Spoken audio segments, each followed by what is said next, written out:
Hello, welcome, and thanks for joining us on this edition of News 2. I'm Sandra Gumansing. In our top story, last month, the independent monitor charged with overseeing the VIPD'S progress on the consent decree submitted the third quarterly report of 2013. And based on that report, those monitors say the police department still has a long way to go. News 2's Erica Parsons has that story.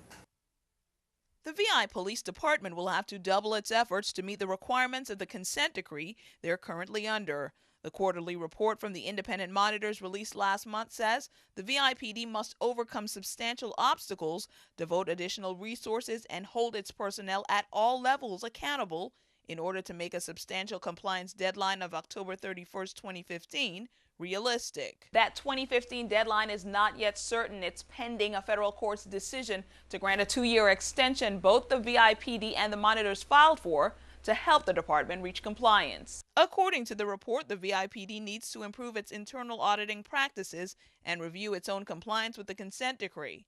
They also need to implement recommendations made by the independent monitor to help strengthen the department and bring it in line with accepted police practices. They need to be consistent across both districts when it comes to consent decree compliance, and they need to improve their investigations of cases involving use of force. The monitors list the lingering open investigations as a critical deficiency that should be addressed immediately.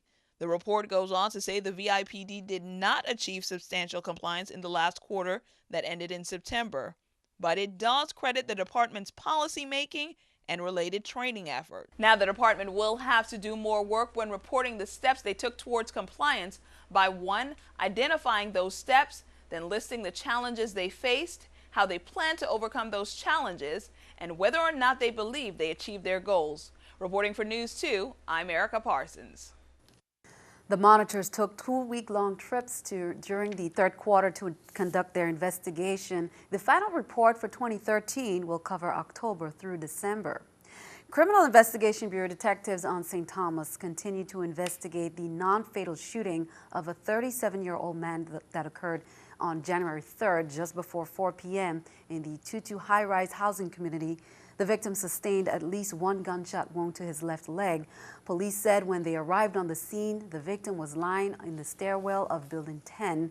The victim told police that he heard about 3 or 4 shots and then realized he was shot.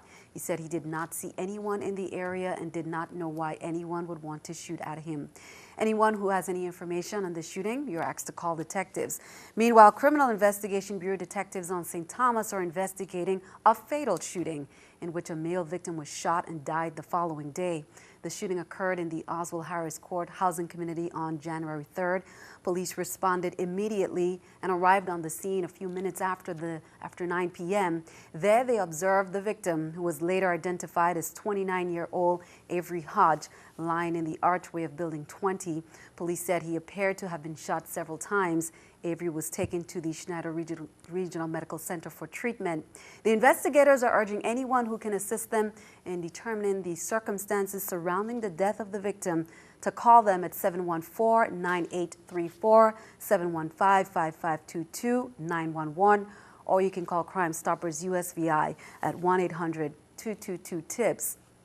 Police on St. Croix are also investigating a non-fatal shooting on January 3rd in the Harvey housing community. A 23-year-old male victim was shot in his left leg and taken to the Juan Louis Hospital. The incident occurred at about 3:30 p.m. Police said the victim was working in his capacity repossessing furniture when he and his co-worker were approached by 2 masked and armed men who demanded the victim's possessions and attempted to grab a gold chain from one victim. The victim grabbed the suspect's hand and the suspect shot him in the leg. Both suspects ran from the scene. Police on St. Croix are investigating separate burglary and robbery cases on January 6 around 2:30 a.m. on Market Street in Christensen. A 27-year-old female victim told police that when she returned to her home, her louvers were damaged, the window screen was off, and more than $400 was missing from her handbag, which was inside the home. On January 5th, at about 6:45 p.m., another female victim told police that an unknown male threatened her with a firearm in the area of Gary's Bakery and took her designer handbag that was worth more than $1,000, containing $20 in cash and an Apple iPod. Defense attorneys in the drug trafficking and conspiracy case involving former DPNR chief Roberto Tapia have asked for the change of venue to another district or on St. Croix. What was the outcome of this motion? Plus updates on this ever-widening case. News 2's April Knight is standing by with the details. Thank you, Sandy. Attorneys for defendants Stephen Torres and Edwin Monsanto both filed motions for a change of venue to another district because of extensive media coverage of the case. One of the defense counsels explains why. The case should be, at least with respect to my client, either sent out of the District of the Virgin Islands or over to St. Croix. The reason is that it minimizes the press coverage as it relates to potential jury pool. District Court Judge Curtis Gomez denied both motions, stating that there have been other high-profile cases tried on St. Thomas before that also drew a lot of press attention.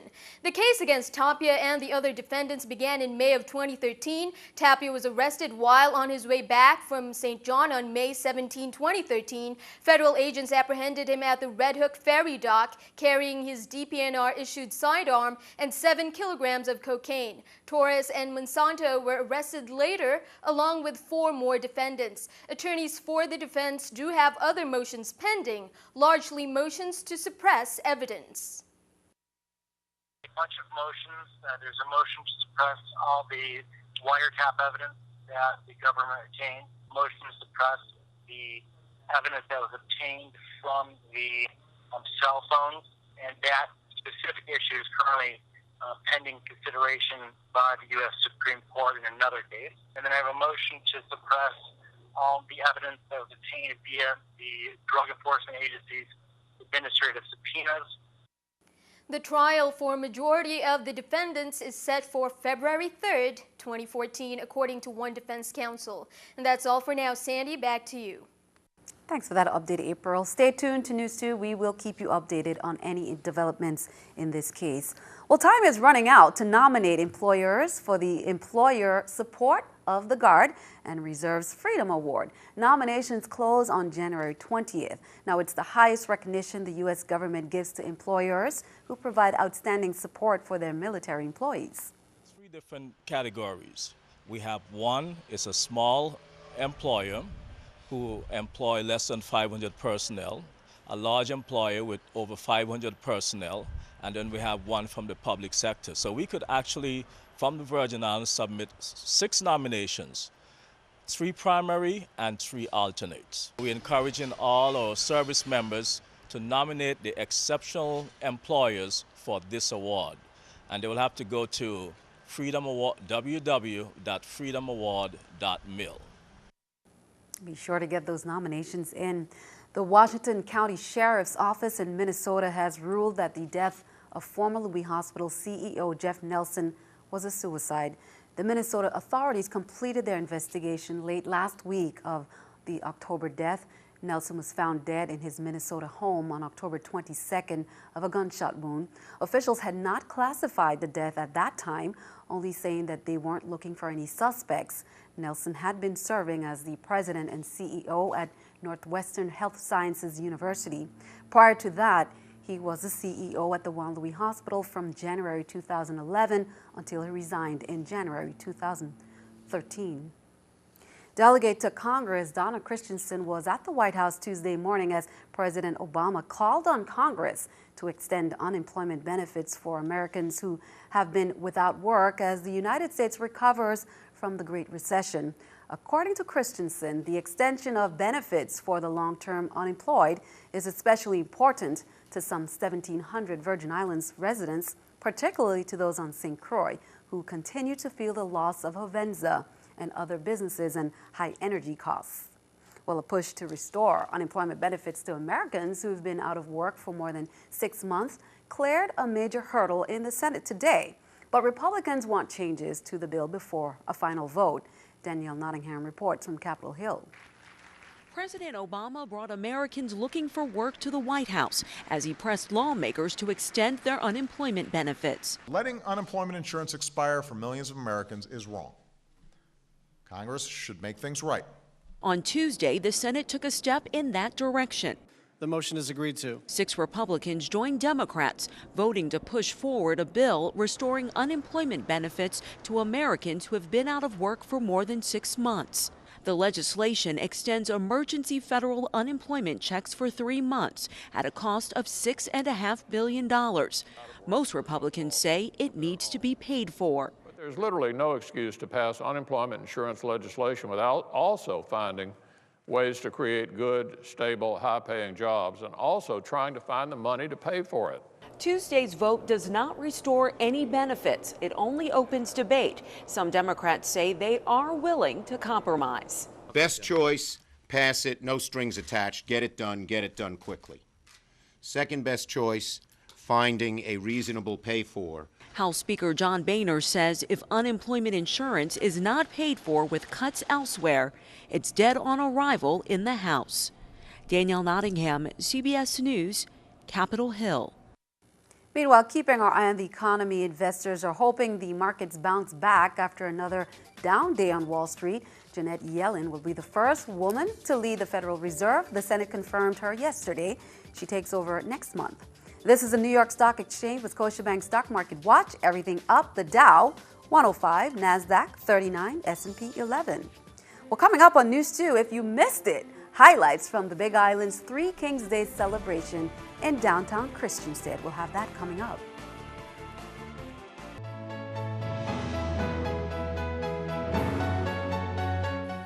The Virgin Islands Department of Education is accepting proposals from VI government agencies and non-government organizations to fund the 21st Century Community Learning Centers on all 3 islands. The grant competition seeks to award applications that will establish or expand out-of-school time community learning centers that assist with the learning and development of school-age children. You can visit the department's website for a copy of the proposal, and that application deadline is February 17th.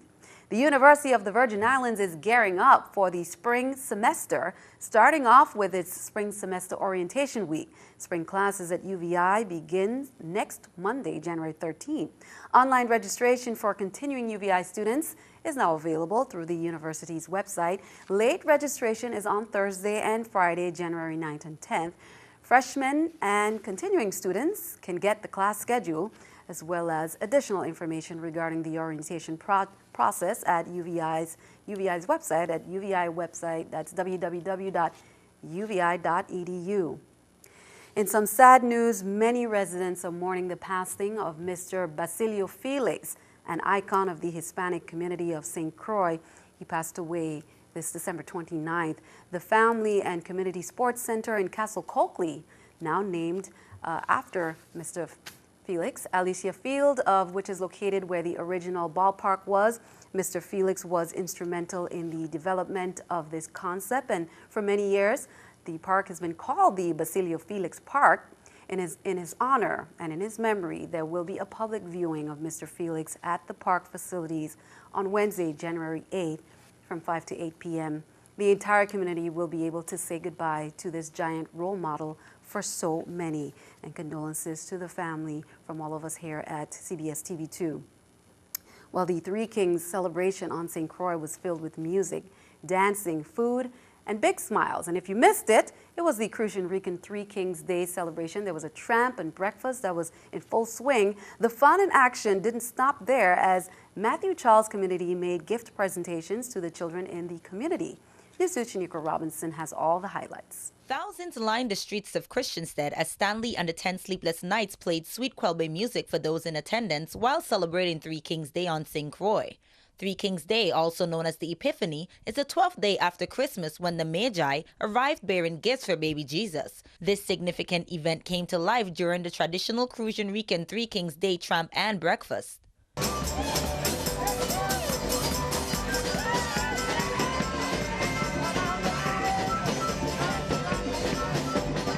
The Three Kings led the celebration, sending well wishes to the community while dressed in their festive garments. After the tramp into Christiansted town, the celebration continued by the market as Digital Band and Heart Attack Band carried on the festivities while free food and local drinks were distributed. Three Kings Day celebration did not stop there. It is a major holiday in Puerto Rico, the Dominican Republic, and much of Latin America, and it has long been an important celebration in the Virgin Islands, especially amongst its people of Latin heritage. Just as baby Jesus received his gifts 12 days after Christmas, the Matthew Charles community continued their tradition of handing out presents to children in the community. I come here all the time to eat, and when Eddie told me that he was having the function, I says, great. Anyone can remember. This is what I want to leave in your mind. What I have found is that St. Croix especially, it doesn't matter whether we're going through good times, hard times, difficult times. St. Croix is a generous community. Shaniqua Robinson, News 2. And this was the 8th consecutive Christian Rican celebration on St. Croix, and the organizers and participants are already looking forward to next year. Well, in some other news, VI Port Authority confirmed while there were no cancellations, there are flight delays in the Virgin Islands because of the thousands of flights canceled stateside. They are advising travelers to contact the airlines directly to obtain updated information on the flights. They say you can expect long lines as well as the delays. Well, some of the flights that were delayed include United Airways, Delta coming out of Miami, and American Airlines Flight 2355, the 1035 flight. Again, passengers are urged to contact airlines directly for updated information. Meanwhile, more than 187 million Americans are now affected by that brutally cold air from the polar vortex. Allison Harmlin is toughing it out in New York City. New Yorkers haven't felt this cold in a very long time. You gotta keep the blood going, keep the blood going. Central Park broke a 118-year-old record for this day with a low of 4 degrees, but gusty winds make it feel even colder. Probably 11 layers going on here. Across the country, the brutal cold has put extra stress on utilities and travel. JetBlue resumed its Northeast operations after a 17-hour break. Some passengers may be stuck until Saturday. We tried to get another flight, a later flight, but they're all full.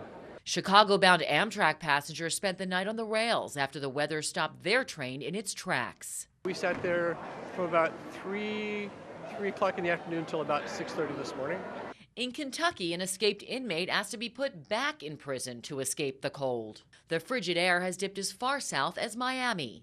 Fortunately, these conditions won't last. Here in New York, it's expected to be in the 50s by this weekend. Until then, I can stand the weather, just like the polar bears. And that may be the right idea. Forecasters say some parts of the U.S. are colder than Antarctica.